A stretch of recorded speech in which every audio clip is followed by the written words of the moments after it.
Since you hit play on Wife Teacher Mommy, the podcast today, I want to make sure that you know that our free self-love challenge is happening in February 2024 right here on the podcast. The goal of this challenge is to make creating an intentional practice of self-love even easier than ever simply by plugging in your earbuds and listening for about 10 minutes per day.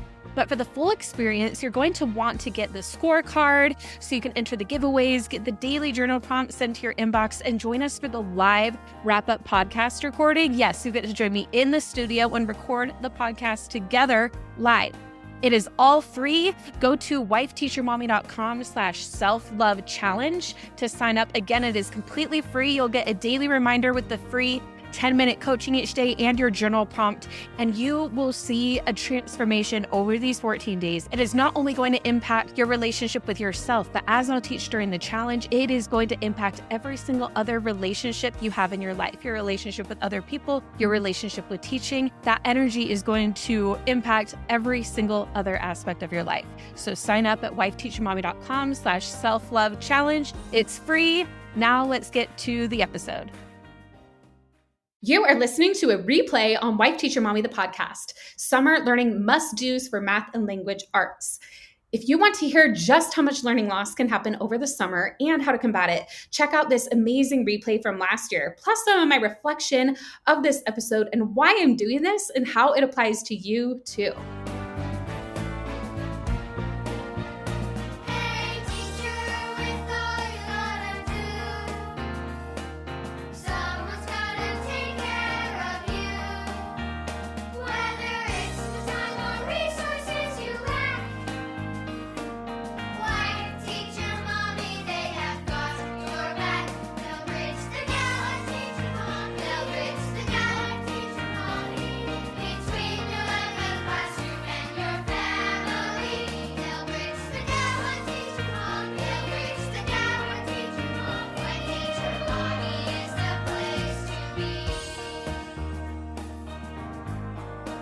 Welcome to Wife Teacher Mommy, the podcast. I'm Kelsey Sorensen, a former elementary teacher and current homeschool mom. And even though I've been a resource creator since 2014, I've realized that printables alone aren't all you need in order to thrive as a teacher or homeschool parent.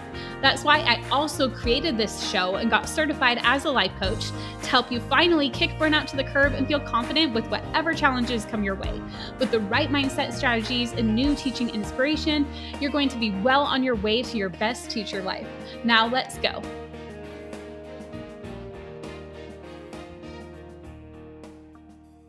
What's up, my teacher friend? I'm so excited to be here on the podcast today with you. I love doing this podcast. It's one of my favorite things about doing this, connecting with you here and sharing tips and strategies. But if you haven't noticed, I've been doing 2 episodes a week for a few months now, and we're also gearing up for a huge event with Educate and Rejuvenate. So this week, I'm just recording a little bit for you today, but then we are also airing an incredible episode from last year, which was all about summer review strategies for math and language arts. And I know many of you, this was episode 11. You may or may not have been listening when episode 11 came out, and even if you were, maybe you missed that episode. I really want everybody to hear this one because there's so much great stuff here, and many of you haven't heard it yet. And this is a prime example of not reinventing the wheel when things get busy. I want you to do this too. If things are busy in your life, figure out ways you can make things easier. Like whether that is like, oh wow, things are busy, I need to figure out a summer review. We've got your summer review packets for you. Or whether it's asking for help when you need it. You can always figure out another way to do things. Like I'm like, I need to get an episode out for Friday. What am I going to do? I'm going to record a quick intro to this already amazing episode that I have. Like using the resources that you have, I need you to do that too. And think about how you can do that as well. This episode is a win-win because I am able to reshare this content with you, just record a little intro and get back into all the Educate and Rejuvenate planning that we are doing. There is so much amazing content in here for you to know how to teach your kids or your students, have them be ready for review over the summer so that when August or September, whenever your school starts again, rolls around, they aren't behind. Because one thing that happened even to me last summer, we did a little bit of review, but not as much as I even recommend in this podcast. And because of that, I did see more learning loss in my own kids. We made up fine, like we made it up. But if you can do these things that I mentioned on the podcast, which my husband and I, we've made a plan to do these things with my children this year, with our children. If you can do these things, then that summer slide is going to not impact them as much. So if you follow all these tips and strategies, they are going to be well on their way for success next school year. Okay, so let's dive into it. I am so happy to be here today recording this episode. I have had so much fun with this podcast. It has been really fun to plan and record these episodes. I actually have months of content mapped out right now. It's really fun and just such a fun way to connect with all of you. And I'm so glad that our listeners have been enjoying it too. And actually, we've had a few reviews on Apple that have just totally made my day. And I just wanted to share a couple of those with you right now. So the first one is from Gauntlets234, and her review, or his review, I'm not sure, is called To the Point, the little pencil emoji. And it says, anything wife teacher mommy does is to the point. The efficiency is needed and welcomed. I have been able to listen to these podcasts while driving to work, and I find it inspiring. I'm ready to start the day off on a positive note. And I'm so glad, because that is really my goal with this podcast. And another review is from NickNet079812. And it says, amazing podcast. This podcast touches on many topics that, as a teacher, I may not think of as essential to our children learning to their fullest potential. The resources mentioned are amazing and extremely helpful to close those gaps. The time of each podcast is also perfect for listening during my planning period. I will definitely continue to listen and implement all the club has to offer. These reviews just totally make my day. So if you have been enjoying this podcast and you haven't left a review yet, I would love it if you could take just a minute to do that. Like I said, it totally makes my day and will bring a huge smile to my face. So if you're able to do that, thank you in advance. Okay, now let's get to today's episode. Did you know that according to the Summer Learning Association, an average student loses about 2 months of grade level equivalency over the summer? That's crazy, right? But if you are aware of this and proactive, you can combat the summer slide with some simple strategies that will keep kids learning, but not feeling like they're learning all summer long. Because, of course, the last thing I want is for kids to feel like they're still doing hours of school all summer long. No kid wants that. We all need a break for our mental health. Kids and their parents do. Absolutely 100% true. And that is why these strategies that I'll be sharing today are able to be done in a reasonable amount of time. Plus, they are so much fun than just your average schoolwork as well.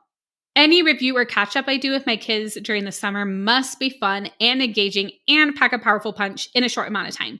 So whether you're a teacher looking for great summer review ideas to send home so your students avoid the summer slump, or you're a parent looking for engaging activities to do with your own kids, or both, like me, this episode is for you. So today I will be talking about reading, language arts, and math. But I'm going to start with reading, because I can't stress enough that reading is one of the most important things we can do to keep kids actively engaged all summer. And it really is the most simple one too. A few things I like to do with summer reading with kids. I really have 3 different things that I like to look at. So first is the variety of texts. Instead of having kids read the same type of books all summer, the kids could be reading a graphic novel one week and a biography about a cool scientist the next week for some great variety. The great thing about offering a variety of texts is that it gives kids choices. Kids prefer to make their own decisions instead of being told what to read. So I can't stress enough how important it is to help children learn to love reading. So no matter what book, there is something to be learned from it. Allowing them to select their own texts makes it more exciting for them, and that's the goal. So just make sure you provide a variety for them to choose from. So if you were a teacher and you're looking to send something home, you could send home a challenge that shares different types of books kids can read, and then the kids can pick the book that goes into each category. Number 2 is setting their own reading goal. Goals can be really motivating for children, especially when you help them set their own goals. This is very important. So as we discussed in the last engagement strategy, autonomy, which is the choices we give kids, is a huge motivator for them. When children set reasonable goals for themselves, they will be more motivated to try and reach them. Just like a child's favorite sport or video game, a reading challenge will give your students something to work towards. So this could be a summer reading program at a library or even a family challenge. And we actually have a super fun one that you can send home with your students if you're a teacher, or if you're a parent, you can use it with your own children. So I will link to that in the show notes. Then number 3 is reading together and asking comprehension questions when you do. So when children read with their families, it is a lot easier to create habits than if they are reading on their own, right? Because if they have the accountability of reading with their mom or dad or grandparent, whoever, they kind of have that accountability built in there. You can read a book aloud with your children if you're a parent, and this works very well for younger children. And if you have children at similar reading levels or an only child, you could also choose a book that everyone in the family reads, and then you discuss that book as a family, kind of like a little book club with your family. Another idea for parents is that if your children are at a variety of reading levels, you can set aside a time each day that everyone spends reading. So while everyone may be reading their own material, you are still reading together. So as a teacher, you just send home a letter with those tips on how to get families reading together. And a great way to do that makes it super easy peasy and hits all three of these things is to do a summer reading challenge, as I mentioned. We have a summer reading challenge that comes with everything you need to implement a challenge. So if you're a teacher, you can send it home with kids at the end of the school year. If you're a parent, it's super fun to do with your own family.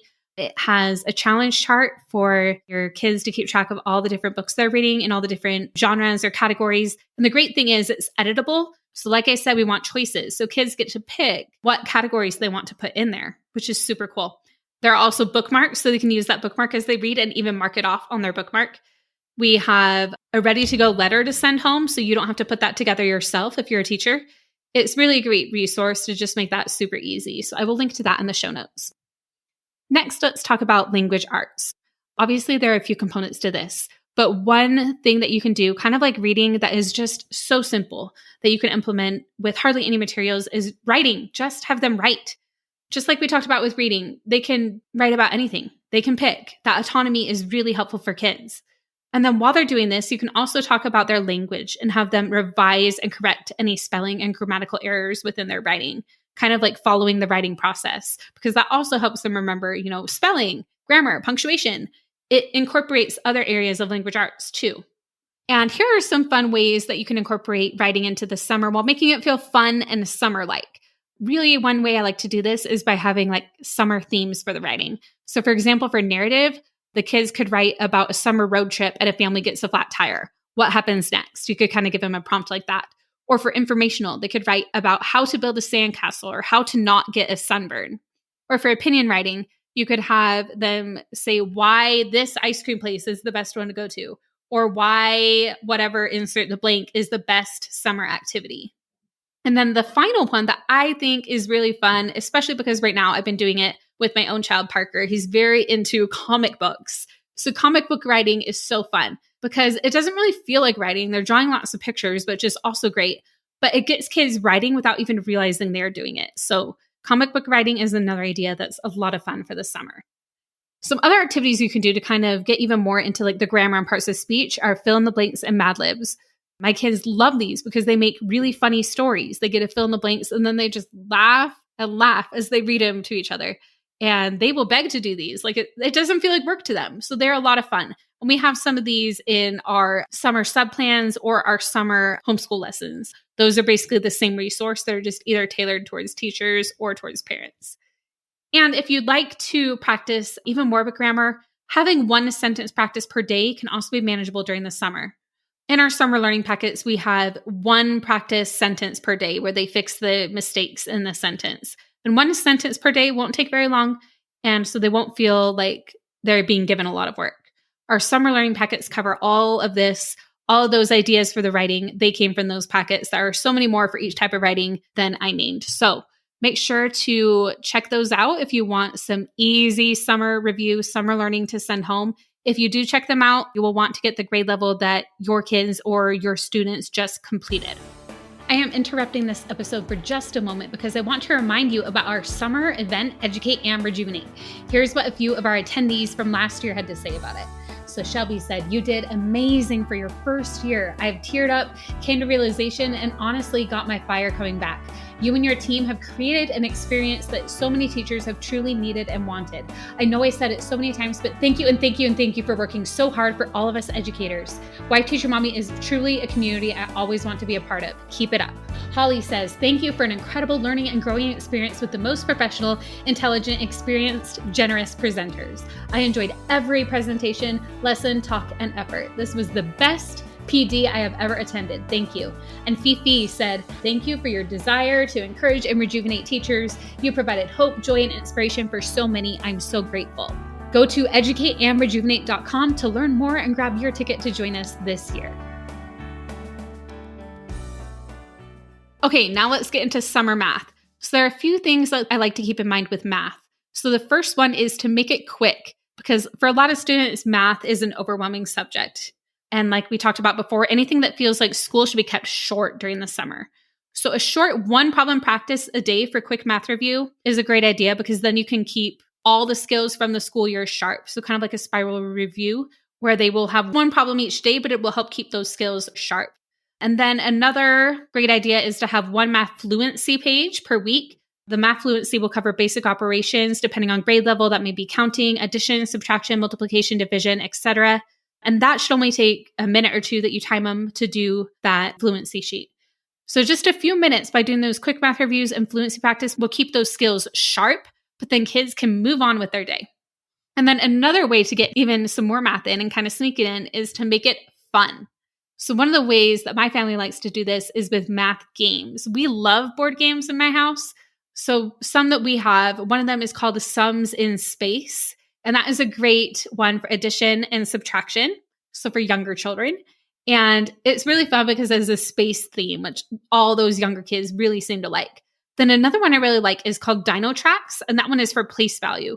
And the cool thing about it is 4-digit place value. It goes all the way to the thousands place, but you can differentiate it because you don't have to use the hundreds or thousands if you don't want to. So it's a great game that you can use to kind of differentiate with your family. And again, these are for if you're doing it with your own kids, because as a teacher, you can't send these games home. And I have something for you in just a second, but I just want to name all these games because they could also be really fun ones for math centers for next school year too. Then another game that we love is called Ebu Time Telling Game. That is actually the name of it. But it's really fun because it's a board game where kids practice their telling time. And it's just a super fun game that I highly recommend. And then the last one is called Add SumD. And I think it's like, because add, sum, division. I don't know. I'm not sure why it's called that actually. But it's a mental math game. So this one is great for older kids, like ages 8 to 12. It covers addition, subtraction, multiplication, and division. And it has differentiated options with a star ranking. And I have to admit, I actually haven't tried this one yet, but it looked so intriguing to me that it actually should be delivered to me tomorrow. And I'm really excited to try it with Parker because he's getting a bit older and ready for a game like this. But again, like I said, if you are a teacher, you won't be able to send all these games home. You can certainly grab them for your math centers. But what I would recommend is we have some great printable board games that you can grab. And they're in our fun summer-themed resources. So if you grab our summer learning packets, or if you grab our summer homeschool plans or summer sub-plans, all of those include summer-themed board games. So you would just need to buy that resource one time or join the club, and then you'll be able to print it out for all of your students and send it home if you would like. Okay, now another fun idea is backwards story problems for math. These are really, really fun and really engaging. So basically what you do is you start... it's kind of like the name says, you start with the answer. So you would just be like, okay, the answer to the problem is 17. And then they need to kind of work backwards, make, okay, well, what math problems would make 17? And they come up with different math problems. Then they pick which one they want to do. Then they're like, okay, who are some characters that could be in this problem? So they could come up with different names. And then they put it all together, like, okay, what could be happening? Then they create a story problem and then they illustrate it. It's just a really fun, backwards, creative thinking activity that can help kids practice math, but in a more fun and engaging way. And it really doesn't involve a lot of materials. We do have templates for backwards story problems in that summer learning resource I talked about, but this is something you could do just on a scratch piece of paper too. So I highly recommend trying that out. Another really fun idea for math and mental math skills are logic puzzles. And kids tend to find these really fun, but they really involve their critical thinking, which is so important for math. So here's an example from our road trip activity packets. There's a picture of a little license plate, and it says this license plate has 3 letters in it. The last letter is a T. The middle letter is an A. The word is a type of pet. Can you solve the word on the license plate? So they're just kind of like logic. And really, these do tie into math because it's that critical thinking skills. So those are super fun. And of course, there are fun activities such as color by number, etc., where kids get to color the pictures as they solve the problem. So those make math a lot more fun too. So basically, anything you can do to make math fun during the summer will be a major win. Okay, so now let's recap. So for reading, we want to make sure we have a variety of texts for kids to choose from and let them choose. Have them make their own goal. And a reading challenge is a great way to do this. For writing, involving summer-themed topics like a family road trip flat tire or how to not get a sunburn. And then comic book writing is another great fun idea where kids don't feel like they're writing, but they are. And then language arts, have them correct the grammar in their writing, do fill-in-the-blank Mad Lib type activities to practice parts of speech, and then practice correcting one sentence each day.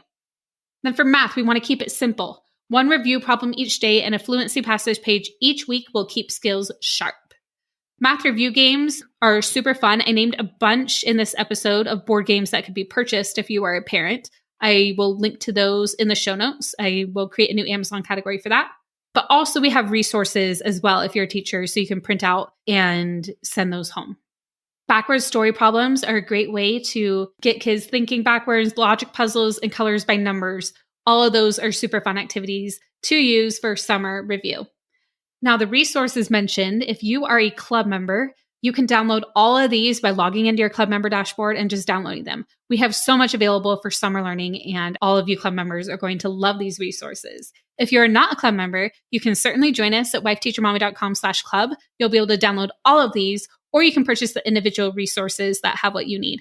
So the resources I mentioned during this episode are our summer learning packets, our summer reading challenge, our summer subplans, our summer homeschool lessons, and our hitting the road trip activity packs. And again, that was 5 resources. It would probably cost you less to just join us for a month in Wife Teacher Mommy Club to download all of those if you are interested in those resources. But if you want to try our resources out first, we do have a summer learning sampler that I will link to in the show notes. And that is a great way to kind of get a feel for our resources and how they can help you. Okay, and that is it for today. I hope you enjoyed this episode and that it gave you some great ideas on how you can use summer review, either sending it home for your students or doing it for your own children or both. I hope you have a fabulous day and I will see you next week.